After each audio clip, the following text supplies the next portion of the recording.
Shalom saudara, Saturday Devotion hari ini akan membahas tema saat air matamu menjadi doa. Mari kita berdoa. Tuhan, kami datang kepadamu, kami mau buka hati kami, pikiran kami untuk diisi dengan kebenaran firman-Mu. Biarlah firman yang akan kami renungkan hari ini boleh sungguh berbicara kepada kami. Tuhan, berkati kami dan biarlah firman-Mu ini boleh menjadi kekuatan untuk kami gunakan ketika kami menjalani hidup yang masih Engkau percayakan kepada kami. Terima kasih Tuhan, ini doa kami, dalam nama Tuhan Yesus kami berdoa. Amin. Saudara, kita akan merenungkan dari Mazmur nomor 6 ayat 1 sampai ayat yang ke-11. Saya akan bacakan buat kita sekalian. Untuk pemimpin biduan dengan permainan kecapi menurut lagu yang ke-8, Mazmur Daud. Ya Tuhan, janganlah menghukum aku dalam murka-Mu, dan janganlah menghajar aku dalam kepanasan amarah-Mu. Kasihanilah aku Tuhan, sebab aku merana. Sembuhkanlah aku Tuhan, sebab tulang-tulangku gemetar dan jiwaku pun sangat terkejut. Tetapi Engkau Tuhan, berapa lama lagi? Kembalilah pula Tuhan, luputkanlah jiwaku, selamatkanlah aku oleh karena kasih setia-Mu. Sebab di dalam maut tidaklah orang-orang ingat kepadaku.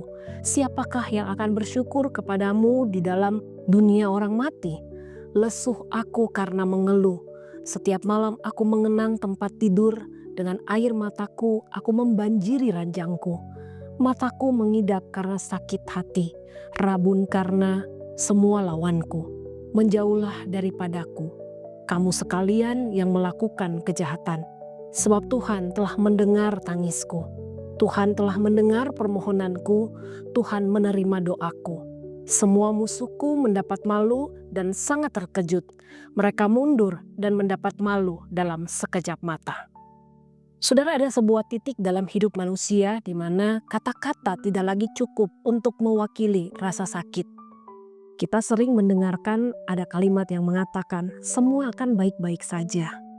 Tetapi ada saatnya kenyataan justru berkata sebaliknya. Ada momen di mana tekanan hidup tidak hanya menyerang pikiran kita, tetapi mulai memakan kesehatan fisik kita. Bayangkan saudara, seseorang yang baru saja kehilangan pekerjaan.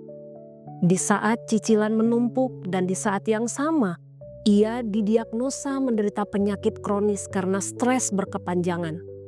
Malam-malamnya saudara tidak lagi diisi dengan tidur nyenyak, melainkan dengan jantung yang berdebar kencang, keringat dingin dan air mata yang jatuh tanpa henti ke bantal. Dia merasa seolah-olah Tuhan sedang menghukumnya. Dan setiap doa yang dia ucapkan itu terasa memantul kembali dari langit-langit kamarnya. Saudara, inilah kondisi yang kita sebut sebagai kehabisan daya. Semua situasi di mana kita merasa tidak lagi memiliki kekuatan bahkan untuk berharap. Saudara, hal ini jugalah yang dialami oleh Daud di dalam Mazmur ini. Saudaraku, Mazmur 6 ini dikenal sebagai yang pertama dari Mazmur penyesalan. Di sini kita akan melihat Daud bukan sebagai raja yang perkasa dengan mahkota emas, melainkan sebagai seorang manusia yang hancur. Konteks daripada Mazmur ini menggambarkan penderitaan yang bersifat holistik. Daud mengalami tekanan batin, serangan dari musuh yang menertawakannya sekaligus kelemahan fisiknya yang hebat. Daud merasa bahwa penderitaannya ini adalah akibat dari murka Tuhan atau teguran dari dosa-dosanya. Dia berasa seperti ada di ambang maut, ambang Sheol atau dunia orang mati. Nah, uniknya saudara, di dalam Mazmur ini Daud tidak berdebat tentang Tuhan, tentang siapa yang benar. Tetapi di sini saudara, dia datang dengan satu-satunya modal yang dia punya, yakni belas kasihan.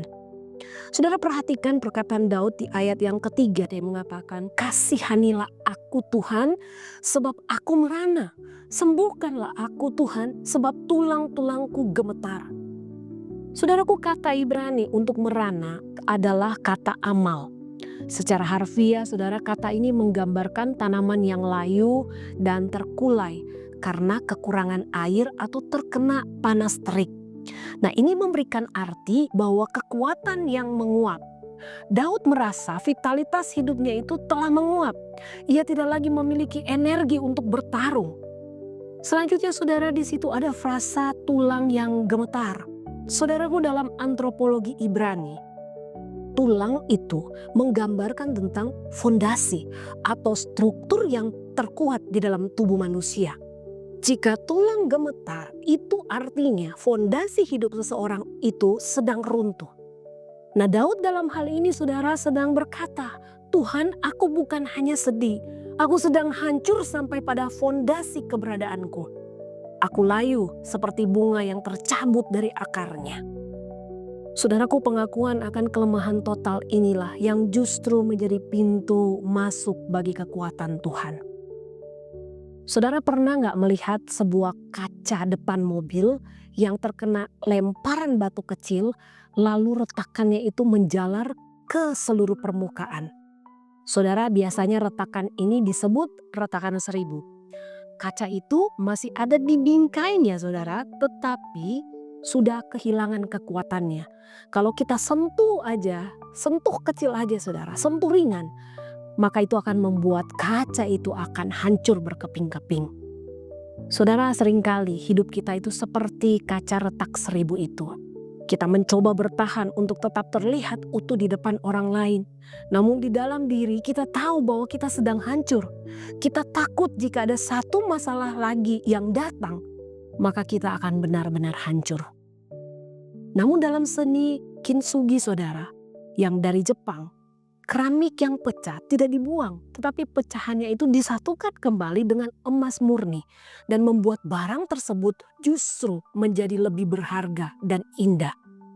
Setelah barang itu diperbaiki saudara daripada saat masih baru. Mazmur 6 ini adalah proses kintsugi rohani. Daud membawa pecahan-pecahannya, pecahan hidupnya kepada Tuhan, bukan untuk disembunyikan, melainkan untuk disatukan kembali oleh emas anugerah Tuhan.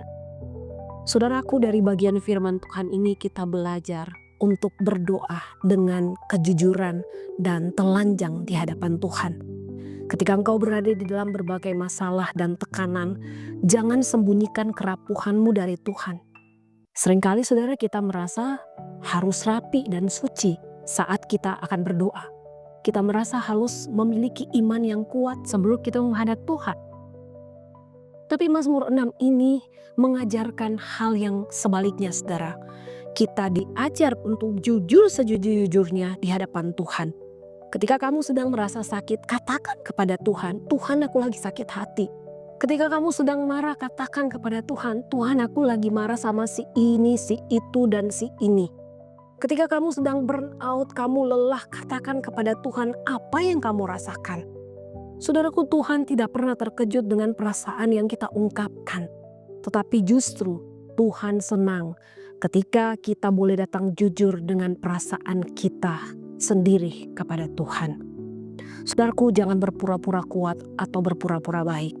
Karena hal itu justru akan membuat kita sulit untuk pulih. Saudara, untuk membuat kamu cepat pulih dan membuat kamu menemukan harapanmu, fokuslah pada karakter Tuhan, bukan kepada masalahmu. Perhatikan perubahan nada di ayat 9 dan 10. Setelah meratapi, kemudian tiba-tiba Daud berkata, Tuhan telah mendengarkan permohonanku. Apa yang berubah saudara? Keadaannya mungkin belum berubah, tetapi pandangan Daud telah berpindah dari besarnya masalah kepada besarnya kasih setia Tuhan atau chesed Tuhan. Saudara, ketika kita di dalam masalah yang berat, seringkali saudara yang menjadi fokus utama kita bukan kepada karakter Tuhan, tetapi kita lebih fokus kepada masalah kita. Sehingga kita sulit saudara untuk bangkit. Tetapi Daud mengajarkan kita bahwa fokuslah kepada karakter Tuhan. Karena Tuhan kita adalah Tuhan yang hidup. Dia adalah Allah yang lebih besar daripada masalah kita. Ketika kita fokus kepada kuasa Tuhan, maka disitulah saudara kita akan mendapatkan kekuatan dan kemenangan. Dan yang terakhir saudara, izinkan air matamu berbicara. Jika kamu tidak bisa berkata-kata, biarkan air mata kamu menjadi doa. Daud mengatakan ia membasahi tempat tidurnya dengan air mata. Saudaraku, ini berarti Tuhan menghitung setiap tetesan air mata kita. Tapi mungkin sudah ada di antara kita yang berpikir, gua kan laki-laki, masa gua harus cengeng sih? Bahkan di kantor bos, masa gua harus menangis? Memalukan banget. Saudara, Tuhan menciptakan air mata itu untuk dikeluarkan, bukan untuk ditahan. Ketika air matamu keluar dari matamu, itu akan membuat engkau lega, dan Tuhan tahu setiap arti daripada tetesan air matamu yang keluar itu. Karena itu saudara, izinkan air matamu berbicara kepada Tuhan, karena itu yang akan membuat engkau lega. Saudaraku, Mazmur 6 ini tidak berakhir di dalam kubur. Ia berakhir dengan pengusiran atas rasa takut. Ketika kita berani jujur dengan layunya jiwa kita di hadapan Tuhan, itu berarti kita sedang memberi ruang untuk Tuhan bekerja. Mungkin hari ini Anda merasa seperti tanaman yang amal, tanaman yang layu dan tidak berdaya. Ingatlah bahwa Tuhan mendengar tangisan Daud, dan di tengah apa yang dia rasakan dan alami di tengah malam, Tuhan yang mendengar akan seruan Daud adalah Tuhan yang sama yang mendengar detak jantungmu yang tidak beraturan hari ini. Dia tidak memandang engkau rendah, orang yang hancur hatinya, dan dia justru saudara paling dekat dengan orang-orang yang seperti itu. Pulanglah ke dalam dekapannya, bukan dengan prestasi, melainkan dengan kejujuran air mata kamu. Kiranya Tuhan memberkati.